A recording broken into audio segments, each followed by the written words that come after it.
Мээрим Темирбекова турагентство негизде иштетип жатканына 6 жыл болгон. Популярдуу болуп жаткан турлар же башкача айтканда чет өлкөгө эс алууга чыгам дегендерге ыңгайлуу шарттарды түзүп берүүдө ички ашканасын кенен билгендерден. Көпчүлүк эс алууну каалаган өлкөнү тандап жатканда биринчи кезекте баасына көз чаптырат. Дал ушул жерден тез сатылуучу турлар салттык турларга караганда артыкчылыкка ээ болуп, бюджетти экономдоого жардам берет дейт ал.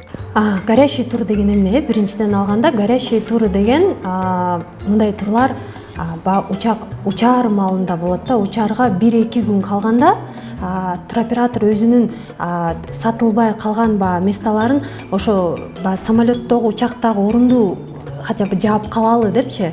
Ошондон анан учаар маалында арзан кылып берет. Ошол маалда отель деген как кандай айтсак болот, мындай бекер баадай эле болуп калат да, самолеттун учактын билетин эле төлөнүп калат.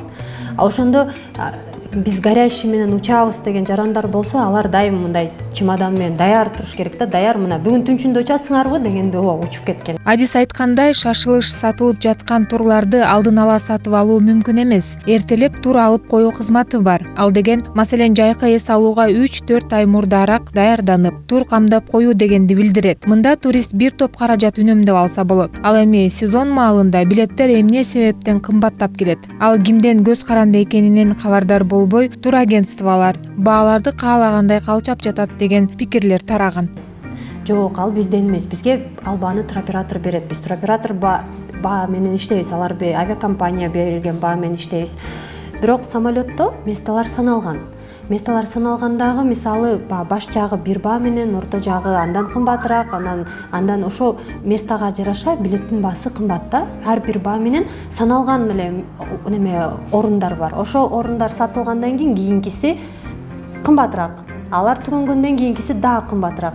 Анан ошону кээ бир жарандар бизди түшүнбөйсүлөр, атайын биз эртең учабыз дегенде кымбаттатып салдыңар деп ойлойт да. Жок, самолетто место калбай калды. Чартердик каттам дегенди кандай түшүнсөк болот? Бул деген тигил же бул өлкөгө учуу түз болуп, убакытты үнөмдөөгө жардам берет дегенди билдирет. Аны турфирма менен авиакомпаниялар сезон маалында көп уюштурушат. Мисалы, жай мезгилинде Туркия өлкөсүндө эс алууну каалагандар көп болгондуктан кошумча каттам уюштурулуп, авиакомпаниядан аталган багыт боюнча каттамды ижарага алышат дегенди билдирет. Салттык каттамдардан айырмаланып, учактын салонунда бизнес-класс деген жок болот. Бардык учуучулар тең шартта эконом тейлөө кызматы менен учат. Эң башкы артыкчылыгы мындай каттамдарга авиабилеттин арзандыгы. Бир минусу, эгерде кандайдыр бир себеп менен билет колдонулбаса, ал кайра кайтарылып берилбейт. Көп учурда чартердик каттам мейманканага жайгаштыруу менен уюштурулат. Кошумча төлөө үчүн экскурсия, тамактануу, камсыздандыруу каралган. Мындай кызматты колдонуу же колдонбоону кардар өзү чечет. Туроператор бул компаниялар, алар кандай кыргызча айтканда сөз билип, поставщиктер болуп калат да. Аларда даяр тур пакеттер болот. Ал тур пакеттердин ичинде авиабилеттер ичине кирет, отельде жашаган убактысы кирет, тамак ашы кирет, трансфер деген, бул трансфер аэропорттон туристтерди тосуп алат, кайра кетерде аэропортко алып барат. Ошолардын бир тур пакет кылып, даяр продукт кылып туруп, ошону турагентстволорго тапшырат да. Турагентство алар ошону кандай сатуучулар болуп саналат. Бул аталган ишканада болуп турган күнүмдүк көрүнүш. Келген кардар чет өлкөгө эс алуунун эреже, баасын билүү үчүн кайрылат. Турагенттер өз кезегинде маалымат берип, кардарды кармап калуунун убарасын көрөт. Анткени ал аракеттин артында ишкананын ийгилиги жатат.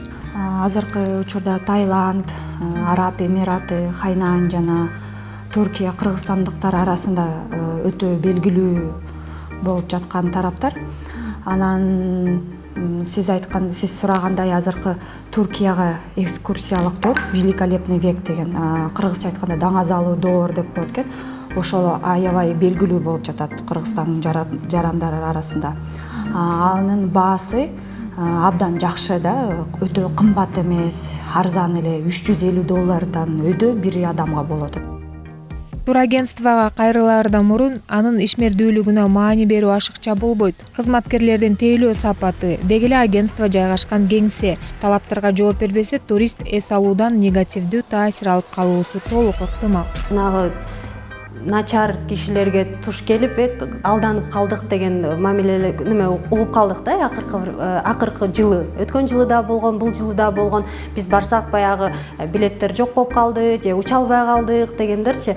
Булар ошо неме болуп атат да, азыркы Кыргызстанда Бишкекте эле өзү 100 эмес 180-200дөн ашык турагентство бар.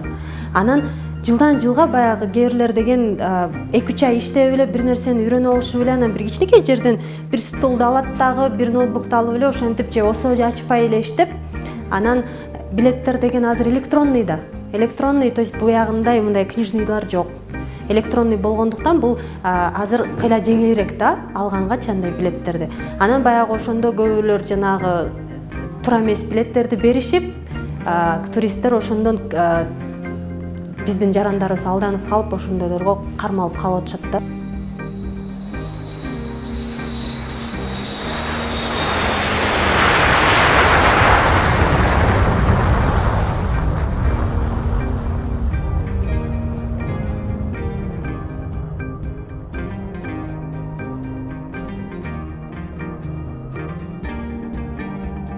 Турагентство менен кардардын ортосунда түшүнбөстүктөр, нааразычылыктар эмнеден улам келип чыгат? Ага бир нече факторлор себеп. Алсак, кардар мейманканага жетип, ал жактан күткөндөй эмес көрүнүшкө туш болгону. Маселен, көгөрүп кеткен дубалдар, номердеги иштебеген кондиционер же тазалык жаатындагы мүчүлүштүктөр. Албетте, андайда турист тур пакет сатып алган турагентствого өз нааразычылыгын билдирет. Мына ушундай окуяларга туш болбоо үчүн турагент өз кезегинде кардарга жашырбай бардык маалыматты айтып түшүндүрүүсү абзел. Көпчүлүк учурда турагенттер сунуштап жаткан өлкөнү, анын ичинде мейманкана жана башка жайларды маалымдоодо өз көзү менен көрбөй ашкере мактап салганында болот.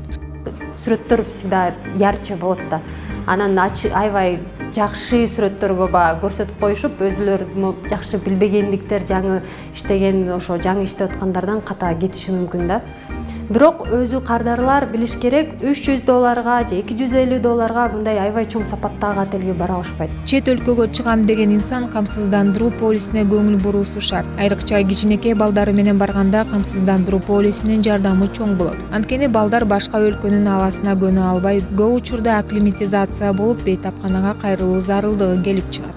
Страховканы тияка барганда ооруп калса же кээрлер тайгаланып жыгылышып, буттарын сындырып же колдорун сындырып, ошондой убакыттарда страховка менен аябай жакшы да. Анткени чет мамлекетте медицина кымбат. Биринчи көрүп, сени карап, УЗИ тартып коюш эле Турцияда $50 үйдө кетет. А страховка $700 сомго бардыбы, баягыны алат, тияка келип, мисалы тияка барып,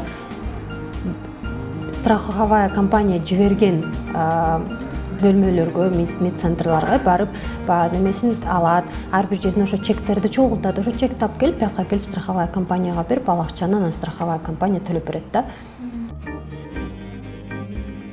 Башка өлкөлөргө чыгып көңүлдүү эс алууну каалагандар жогорку эрежелерди сактаса, эч кандай мүчүлүштүктөр жана нааразычылыктар болбойт дейт бул жаатта көп жылдан бери иштеп келе жаткан адис. Гүлчоро Казымкулов, Татын Азандай, эл көрсүн.